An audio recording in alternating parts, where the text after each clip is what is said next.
ठीक है। और बच्चों सब ठीक हैं? करते हैं स्टार्ट अपनी क्लास, ज्यादा समय वेस्ट नहीं करना है, सेशन आपके सामने है। क्वेश्चन नंबर पहला क्या कहता है जरा देखते हैं। You look very tired, you would go to bed now. ये मॉडल जब मैंने पढ़ाई थी तो जिस बच्चे ने मॉडल पढ़ी होगी इसका जवाब देगा कि आप जो बड़ा थके हुए लग रहे हो आपको, अब तुम बेड पर जाओगे, ये तुम्हें बेड पर जाना चाहिए जब आपको लगे कि आपको ऐसी सलाह दी जाए जहां पर वो काम आपको करना है। जब आप टायर्ड दिख रहे हो तो जाओगे नहीं। आपको जब सजेशन का कोई प्रस्ताव दिया जाता है, सजेशन का मतलब है सुझाव, और सजेशन वाली बात में बेटा मॉडल जो है चाहिए के लिए मैं किसका यूज करूंगा? अगर शुड लगाया है तो बढ़िया है, इसके अलावा मेरा मानना आंसर नहीं होगा। ये कहता है कि यू लुक वेरी टायर्ड, आप थके हुए दिख रहे हो या थके हुए लग रहे हो। You would go to bed now, आप बिस्तर पर जाओगे या जाना चाहिए? और चाहिए के लिए जब सजेशन हो, सुझाव हो, उसके लिए मॉडल कौन सी यूज की जाती है? शुड। अगर आपने लगाया है ऑप्शन नंबर सी पार्ट में एरर तो बढ़िया है, इसके अलावा बेटा आंसर नहीं होगा। बढ़ू आगे, तो you look very tired, you should go to bed now, ये लगाया है तो बढ़िया है। आगे चलते हैं। क्वेश्चन दूसरा बड़ा प्यारा है। ये दूसरा क्वेश्चन कहता है आपका, एक सेकंड जरा थोड़ा सा इसे रीओपन कर लेते हैं बेटा स्लाइड को। दूसरा क्वेश्चन कहता है, आपको परेशान नहीं होना बिल्कुल, ये पहला क्वेश्चन है ही आपका, यह मैंने बता दिया था कि आपको यहाँ शुड लगाना है। बढ़ाते हैं जरा क्वेश्चन नेक्स्ट। दूसरा क्वेश्चन देख लेते हैं जरा, बड़ा आसान है और बड़ा प्यारा क्वेश्चन है, लगाना जरा answer. The little baby cried loudly to a new toy, बच्चे ने जोर से शोर मचाया उस नए खिलौने के लिए। बड़ा आसान है बेटा, अगर आपने पढ़ा होगा तो यहां पर जो एरर है ना, क्राई फॉर समथिंग होता। अगर आपको किसी चीज के लिए चिल्लाना है तो किसी चीज के लिए चिल्लाने के लिए क्राई फॉर समथिंग आता, प्रीपोजिशन फॉर लेनी थी। बड़ा आसान क्वेश्चन था कि the little baby cried loudly, अब क्राई फॉर समथिंग होता, for a new toy, preposition की एरर थी। अगर लगाया है cry for something, option number B is correct answer.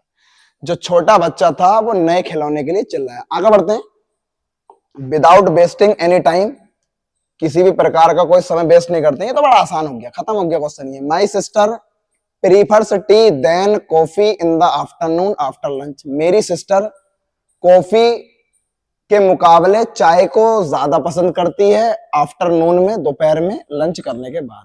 अब लंच दोपहर का ही होता। अब एक शब्द आया है यहां पर, वर्ब प्रीफर। प्रीफर का मतलब है ज्यादा पसंद करना, किसी चीज को ज्यादा पसंद करना प्रीफर है बेटा, ये वर्ब होती है। और इसी के साथ एक रेफरेंस में आता प्रीफरेबल, ये मैंने पढ़ाया था बच्चों को एडजेक्टिव में, जानते होंगे वो अच्छी तरीके से। प्रीफरेबल क्या होता है? प्रीफरेबल एडजेक्टिव होता है और ये होती है कोई चीज ज्यादा पसंद करने लायक।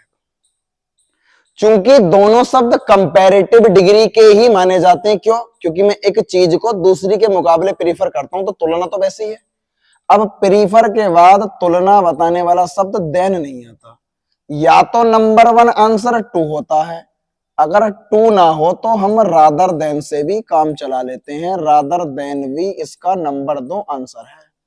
तो नंबर वन तो टू होता और दूसरे पर रादर देन, कोई दिक्कत नहीं है।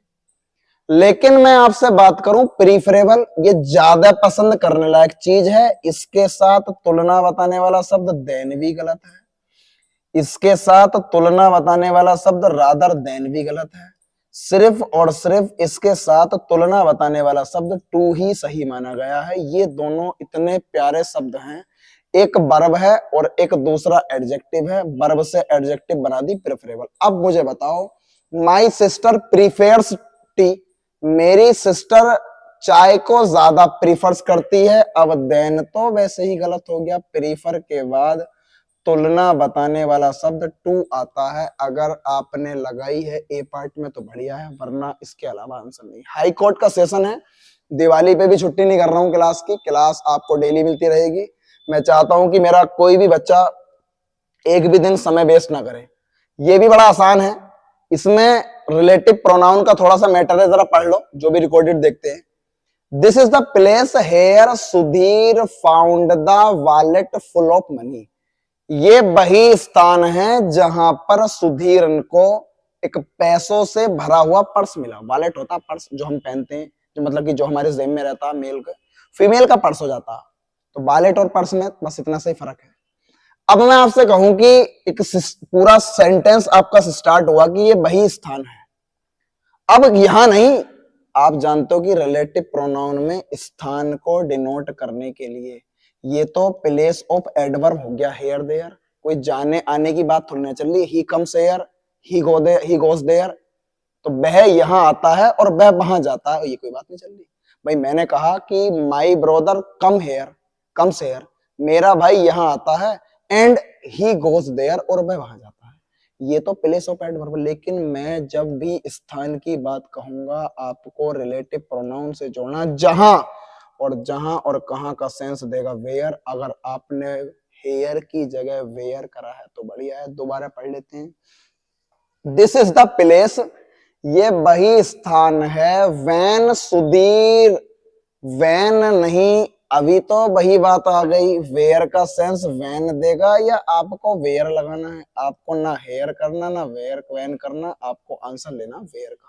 जिसने लगाया वेयर उसका बढ़िया है, उसके अलावा आंसर नहीं है, क्योंकि रिलेटिव प्रोनाउन में स्थान के लिए वेयर का यूज करोगे। अब चेक कर लो, दिस इज द प्लेस, ये वही स्थान है। ना हेयर ना वैन, आपको जहां के लिए लेना where. This is the place where Sudhir found the wallet full of money, ये वही स्थान है जहां सुधीर को पैसे से भरा हुआ वॉलेट मिला था। अगर लगाई है बी पार्ट में तो बढ़िया है बेटा, इसके अलावा कोई आंसर नहीं। आगा ये क्वेश्चन 5 बड़ा प्यारा है, ये भी बहुत अच्छा क्वेश्चन है। Although we took all precautions, but we were unable to avoid getting caught in the heavy rain। देखो ये precautions जो है ये होती हैं सावधानी, जो हम सावधानियां बरतते हैं या सावधानी जो हम अपने साथ रखकर चलते हैं, किसी भी चीज के प्रति सचेत होते हैं, उसे प्रिकॉशंस बोला जाता है। अब ये प्रिकॉशंस हमने हालांकि बहुत सारी जो सावधानियां हैं उनका इस्तेमाल किया या बरता, बट वी वर अनेबल, लेकिन हम असमर्थ हो गए to avoid getting caught in the heavy rain, और हम अयोग्य थे कि हमें उस हैवी रेन में क्या नहीं मिल पाया, हम उस हैवी रेन को अवॉइड करने में क्या नाम है असक्षम हो गए। मतलब कुल मिलाकर उस बारिश में फिर भी हमें भीग गए होंगे या बारिश ने जो भी नुकसान पहुंचाया हो। अब देखो, पहली बात तो जब कभी भी स्पेसिफिक नाउन का जिक्र किया जाए, पहली बार ये मैं इसका इंट्रोडक्शन दे रहा हूं किसी विशिष्ट नाउन का, तो जब मैं स्पेसिफिक नाउन का इंट्रोडक्शन देता हूं, जब मैं उसे इंट्रोड्यूस कराता हूं, तो उस इंट्रोड्यूस कराने के लिए मुझे इसे बिल्कुल डेफिनेट बनाना पड़ेगा। कहने का मतलब मैं उस सावधानी की बात कर रहा हूं जो कि हम बरसात में रखना चाहते थे और फिर भी हम नहीं कर पाए। इसका मतलब पहली बात तो वो सारी की सारी सावधानियां, all the precautions,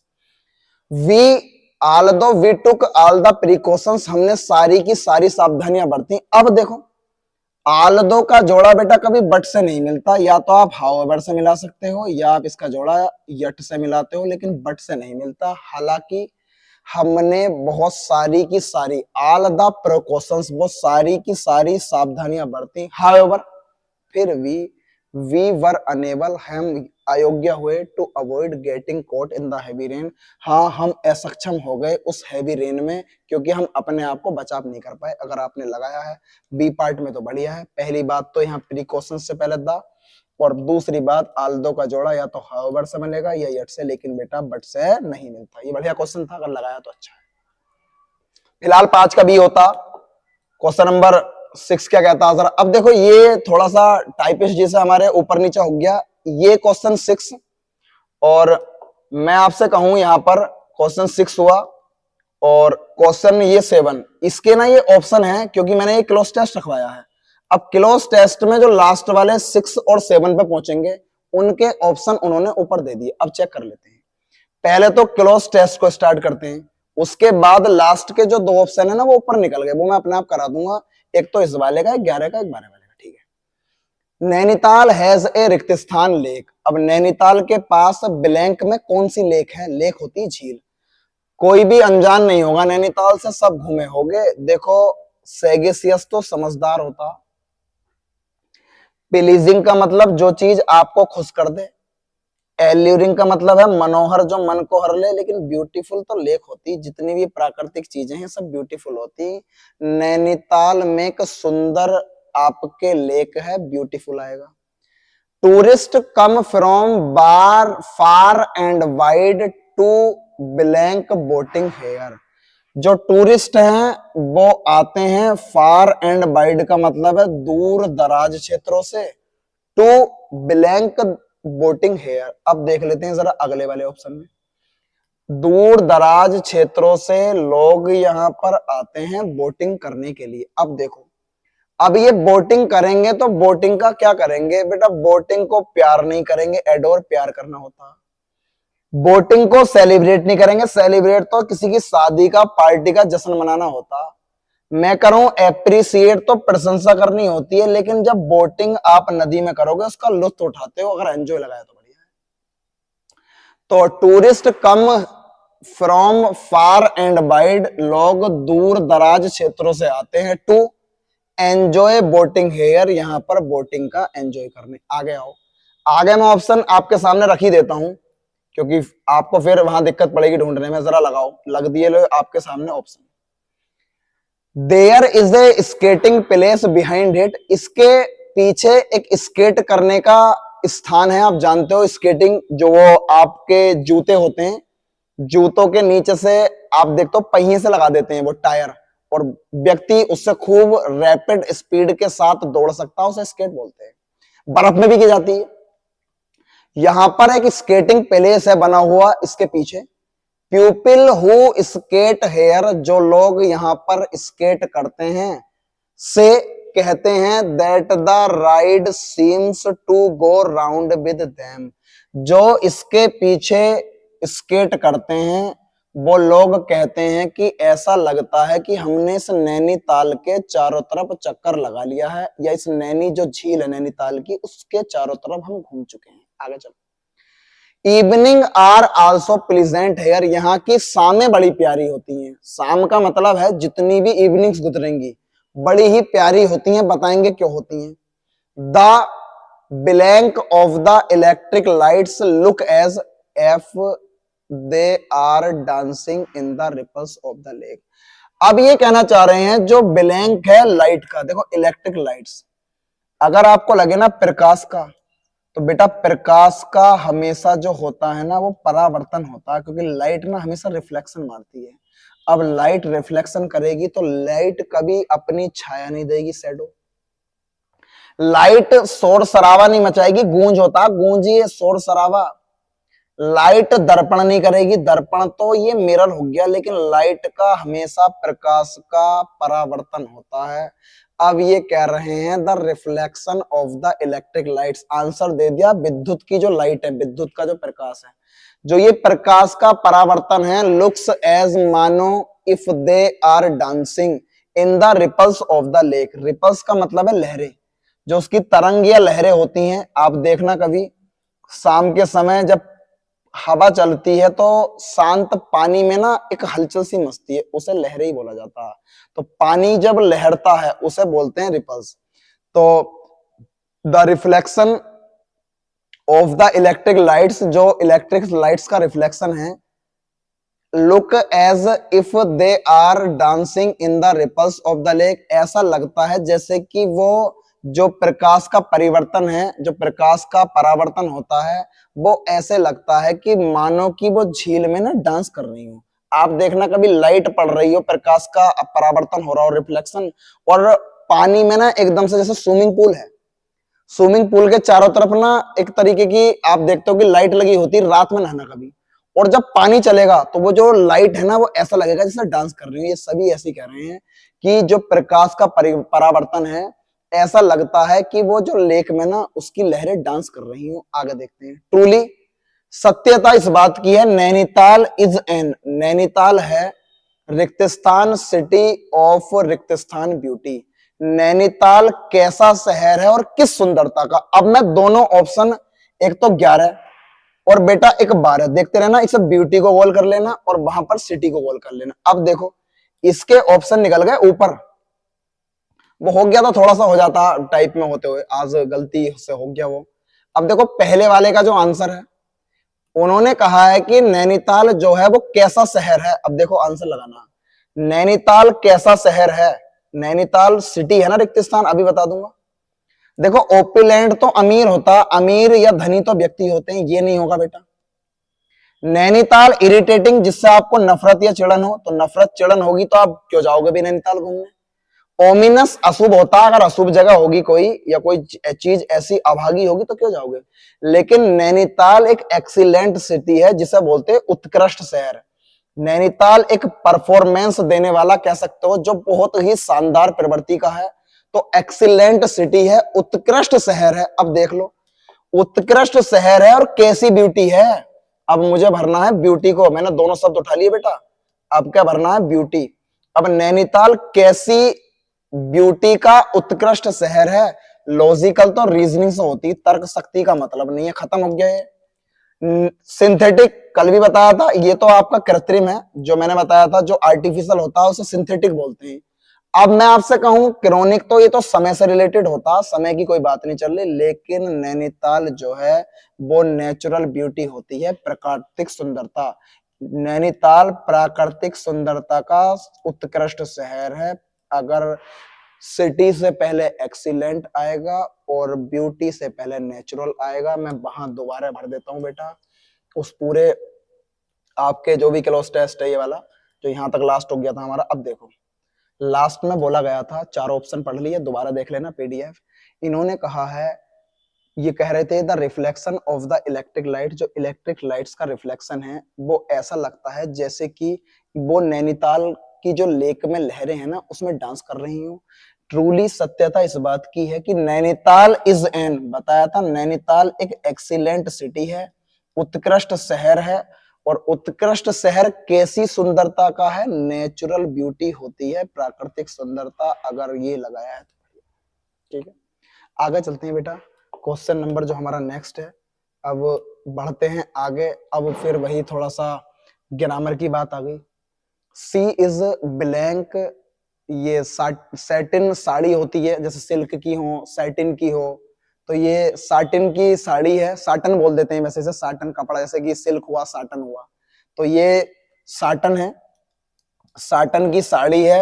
A peacock in the blue, और ये नीले कलर में, जैसे कि मोर वाली, आप देखते हो कि मोर के पंख नीले हैं, तो मोर जैसी आकृति की नीले कलर वाली एक साड़ी है साटन की। अब सी इज, अब बताना चाह रहे हैं कि वह इतनी ब्यूटीफुल है जितनी की साटन की साड़ी होती है, जिसमें पीकॉक बना होता नीले कलर का। अब किसी ने पॉजिटिव डिग्री पढ़ी होगी तो उसमें अफर्मेटिव सेंटेंस में एक होता affirmative, as positive degree as, और एक होता निगेटिव, उसमें होता सो एज। पहले तो बताओ और दोनों के बीच डिग्री कैसी आती है बेटा, पॉजिटिव डिग्री। मैं आपसे कहूं कि सेंटेंस पूरे का पूरा पॉजिटिव है तो आंसर आएगा मेरा अफर्मेटिव में एज एज। अब देख लो, she is as beautiful as satin sari a peacock in the blue, वह इतनी सुंदर है जितनी की साटन की साड़ी होती है जिसमें नीला मोर बना होता। Option number C is correct answer. Question number 12 की तरफ अग्रसर होते हैं, जरा इसे भी देख लेते हैं, ये क्या कहता है। सी रिमाइंड्स, वह याद दिलाती है, मी ऑलवेज दैट आई, रिक्त स्थान to be a little more careful, कि मुझे थोड़ा सा और अलर्ट या सावधान होने की जरूरत है। अब देखो रिमाइंड्स कह रहा है, चीख चीख के याद दिला रही है, डज में मतलब कि प्रेजेंट में, मतलब इसका संबंध हेड से नहीं हो सकता, और आई के साथ आप जानते हो कभी जिंदगी में हैज नहीं बन सकता। आंसर आना प्रेजेंट में, क्योंकि पूरा क्लोज प्रेजेंट में चलेगा, रिमाइंड से याद आती है। ठीक है भाई, अब रिमाइंड्स कह रहा है याद आती है। अब देखो मुझे थोड़ा सा और सचेत होना पड़े, मुझे ये काम करना पड़े, मुझे पढ़ाना पड़े, उसे डांस करना पड़े, एक शब्द आता है ओब्लिगेशन। ओब्लिगेशन में चीजें थोड़ा सा मजबूरी दिखाती हैं, जब काम कोई मजबूरी में करना पड़े। जब कोई व्यक्ति मजबूर या मजबूरी में कोई काम करता है तो उसे ओब्लिगेशन बोलते हैं। इसका जोड़ा या तो हैज टू वर्ब की फर्स्ट फॉर्म, या हैव टू वर्ब की फर्स्ट फॉर्म, या हैड टू वर्ब की फर्स्ट फॉर्म। अब आप जानते हो वर्ब की फर्स्ट फॉर्म तो तीनों के बाद आती है। सेंटेंस पास्ट में नहीं ले जा सकते क्योंकि रिमाइंड्स का मतलब है प्रेजेंट में डस। बेटा आई के साथ हैज नहीं पढ़ाया, मस्ट का मतलब तो चाहिए होता, लेकिन मुझे अभी और सावधान होने की जरूरत है। Option number B is correct answer. Question number 13, तुरंत आगे बढ़ेंगे, बस ये मेरा आधे घंटे का ही सेशन रहता है, मैं चाहता हूं कि ज्यादा समय वेस्ट ना हो बच्चों का। किरण हैड ए शॉर्ट रिक्तस्थान एज ए राइटर। अब राइटर के रूप में किरण का क्या है? इसमें दो ही शब्द काम के हैं, करियर और कैरियर। अगर कैरियर है तो साइकिल का कैरियर नहीं होता बेटा, साइकिल का जो आपका होता है वो कैरियर होता है। और ये कैरियर जो है ना, ये बनता है केरी नाम की वर्ब, और केरी का मतलब है ले जाना। तो ले जाने वाला होता है, ले जाना जो होता है उसे जो मैं बोलता हूं उसे बोलता हूं कैरी। तो कैरी जो वर्ब है ले जाना, और ले जाने वाला कैरियर है। तो साइकिल का कैरियर नहीं होता, कैरियर होता। एक शब्द तो ये है। एक होता आपका भविष्य, CAREER, करियर। ये कैरियर नहीं होता, ये करियर होता, ये आपका भविष्य होता, ये आपका भविष्य होता जिसकी आपको बहुत ज्यादा चिंता रहती है। अब मैंने कहा कि किरण का शॉर्ट बताओ, किरण का साइकिल का शॉर्ट, अच्छा किरण का जो शॉर्ट होगा वो साइकिल का कैरियर होगा या उसका भविष्य होगा? उसका भविष्य बड़ा छोटा सा किस रूप में था? एक लेखक के रूप में। करियर चेक कर लो, CAREER, option number B is correct answer. Kiran का जो राइटर के रूप में था एक छोटा सा करियर था, option number B is correct answer. Question number 14 क्या कहता है बेटा, जरा उसे चेक कर लेते हैं तुरंत। द पेशेंट लुक्ड रिक्तस्थान एंड टायर्ड। पेशेंट कैसा लग रहा था? और वो थका हुआ सा भी लग रहा था। मरीज है, मरीज है तो चेहरे के होश आवास उड़ जाते हैं, चेहरा फीका पड़ जाता और पीला भी हो सकता। तो मैं पेल की बात करूं तो ये तो बकेट होती है, बाल्टी, बाल्टी का कोई मतलब नहीं है भाई।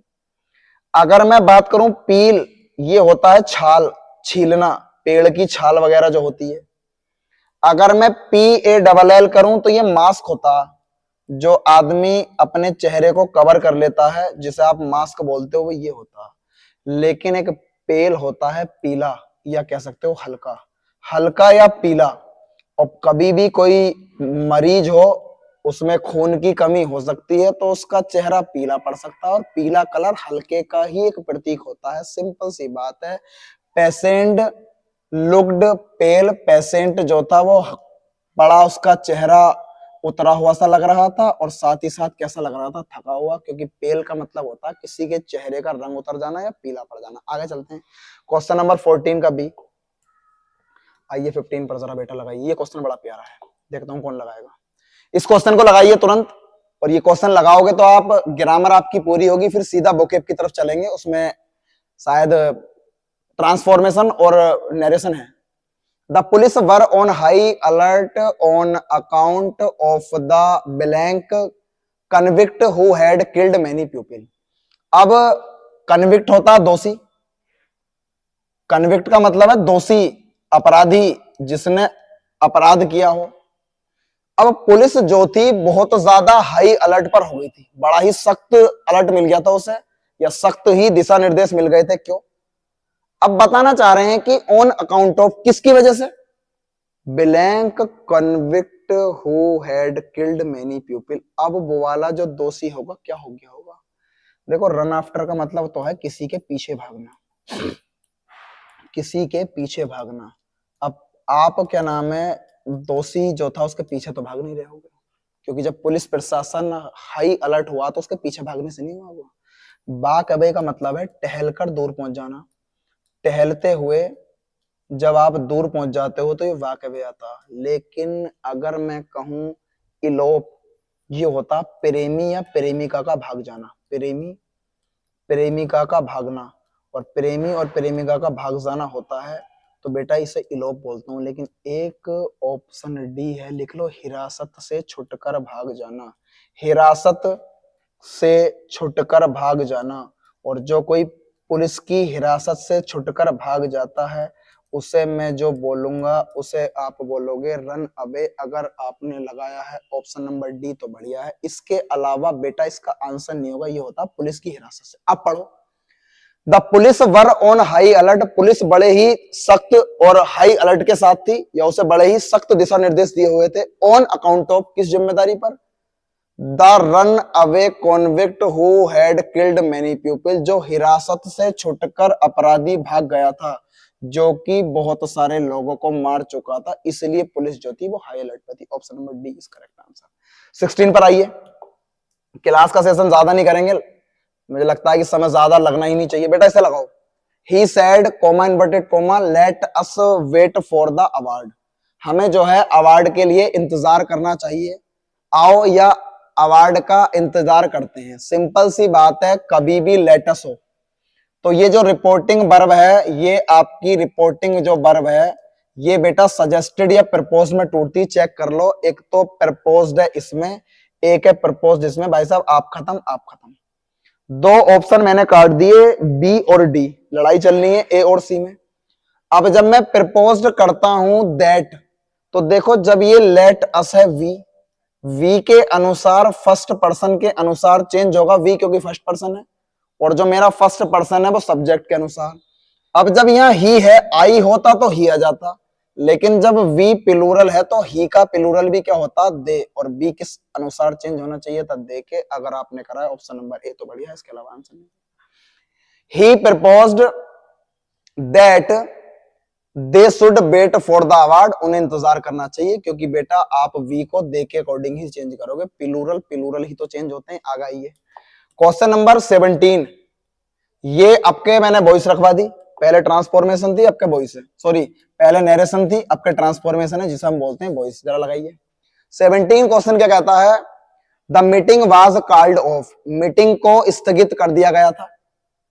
अब मीटिंग को स्थगित कर दिया गया था मतलब कि बी थर्ड फॉर्म, इसका मतलब सेंटेंस है पैसिव में, कॉल्ड में छुपा हुआ है बाज और कॉल्ड मतलब कि डिड रहा होगा।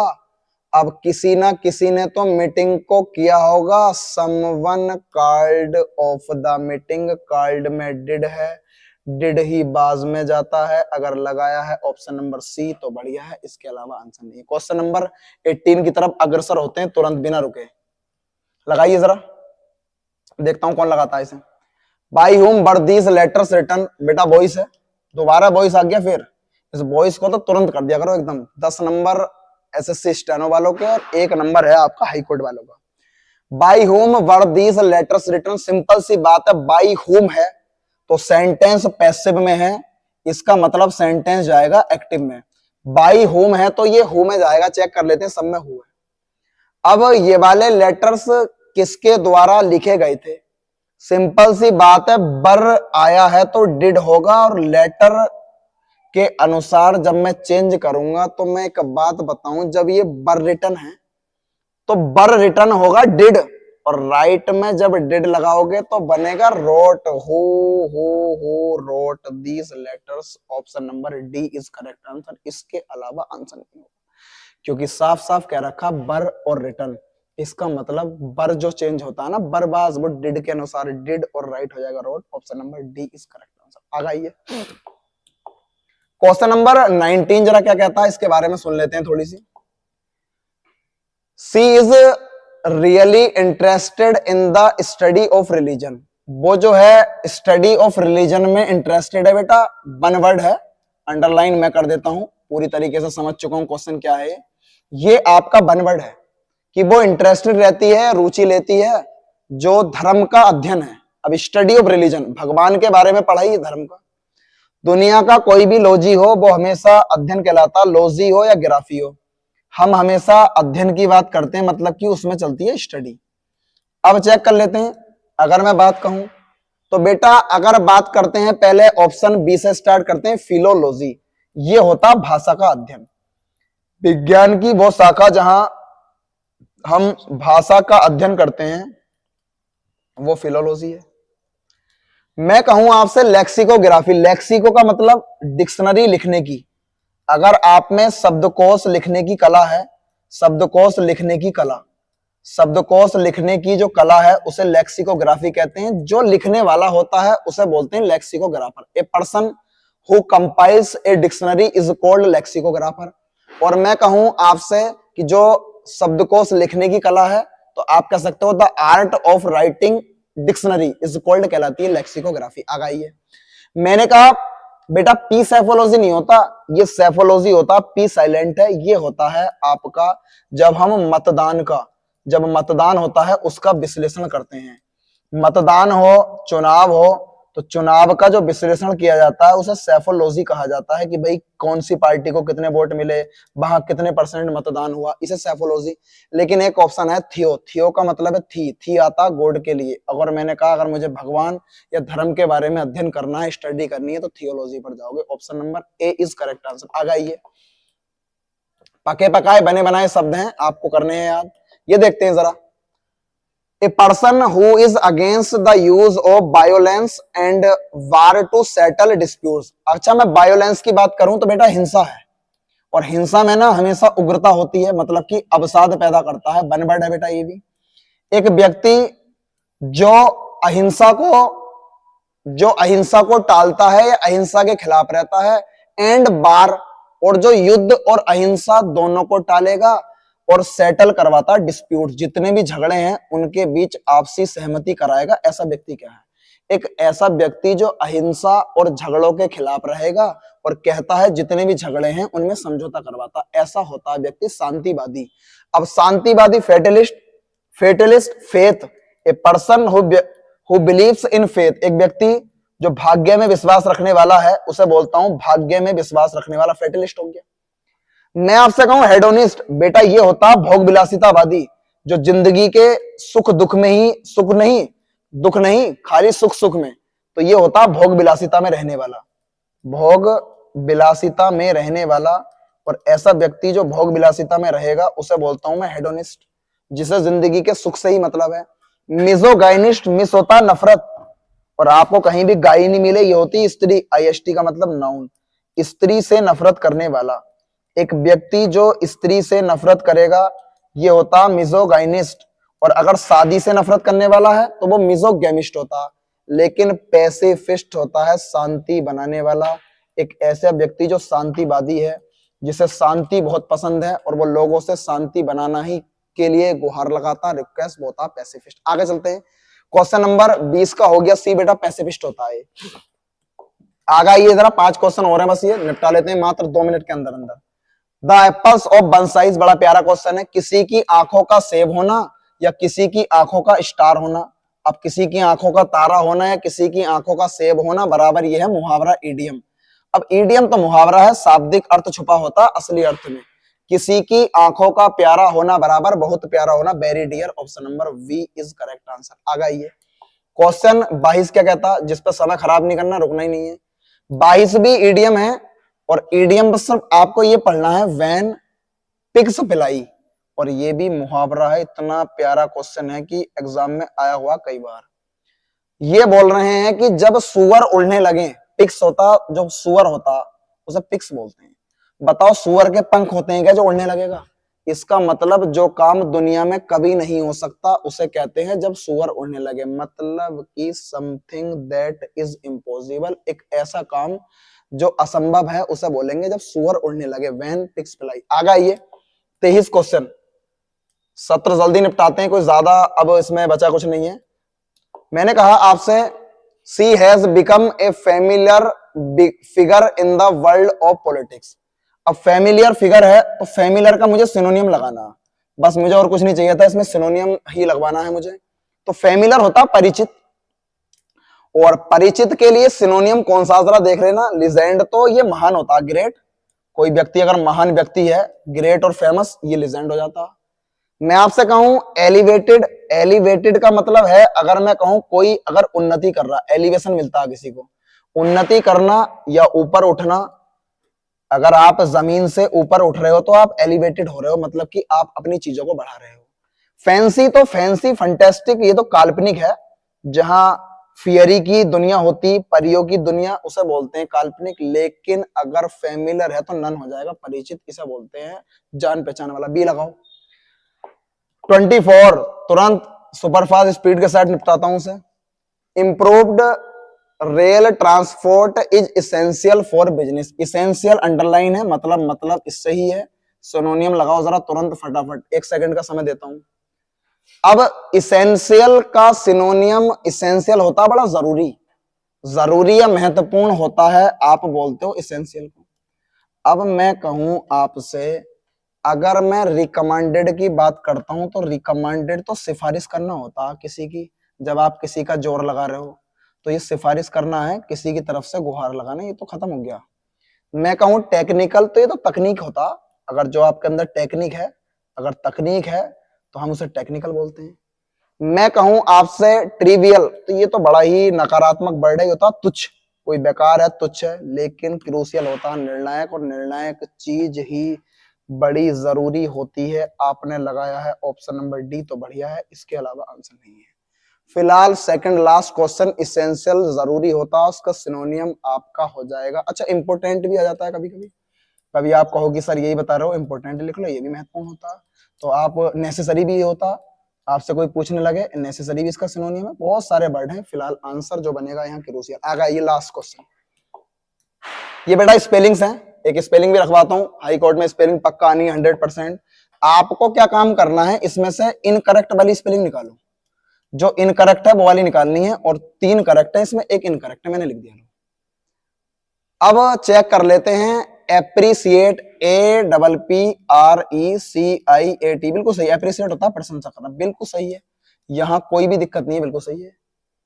मैं कहूं पैसेंजर, PASSENGER, यात्री होता है, ये बिल्कुल सही है, इसमें कोई दिक्कत नहीं, पैसेंजर। ठीक है, आगे देखते हैं। कंप्लेंट, शिकायत, COMPLAINT, बिल्कुल सही है भी शिकायत। अब चेक कर लेते हैं भाई गलत कौन सी हुई। तो पर्सनल, अच्छा इसे चेक कर लेते हैं जरा बेटा। 2 पर्सनल होते हैं, अगर पर्सनल ये है तो ये आपका खुद का होता है, निजी कहते हैं ना, मेरा निजी मैटर है, आपका खुद का। तो पर्सनल मैटर है, पर्सनल फोन है, आपका खुद का होता है, तो आप इसे एडजेक्टिव के रूप में यूज करते हो, कहते हो दिस इज माई या इट्स माई पर्सनल। लेकिन एक पर्सनल होता है PERSO, सिंगल एन नहीं, डबल NEL होता है, और ये नाउन के रूप में होता है। ये होते हैं कर्मचारी, किसी भी विभाग के कर्मचारी हैं जो कहीं काम करते हैं, उसे आप पर्सनल बोल सकते हो, या वर्कर्स भी हो सकते हैं। फिलहाल ऑप्शन नंबर जो डी था, PERSONN होना चाहिए था। अगर आपने डी वाली लगाई है तो सही है, इसके अलावा कोई भी स्पेलिंग गलत नहीं है। ठीक है बेटा, तो एप्रिसिएट प्रशंसा करना ठीक है, पैसेंजर की सही है, कंप्लेंट सही है, लेकिन पर्सनल में आपको डबल N बनाना था, PERSONNN। फिलहाल सत्र यहीं रोकते हैं। 25 क्वेश्चन डेली में लाता रहूंगा, दिवाली पर भी छुट्टी नहीं है, आपको रोज एक वीडियो मिलती रहेगी 25 क्वेश्चन की। हाई कोर्ट वाले बिल्कुल भी अपना थोड़ा सा भी जो कहते हैं केयरलेसपन ना करें, लापरवाही, लगातार जुड़े रहें, और जो भी सब्जेक्ट है उन्हें पढ़ते रहें। फिलहाल आज के लिए इतना ही काफी है, बाकी बातें बाद में करते हैं। धन्यवाद।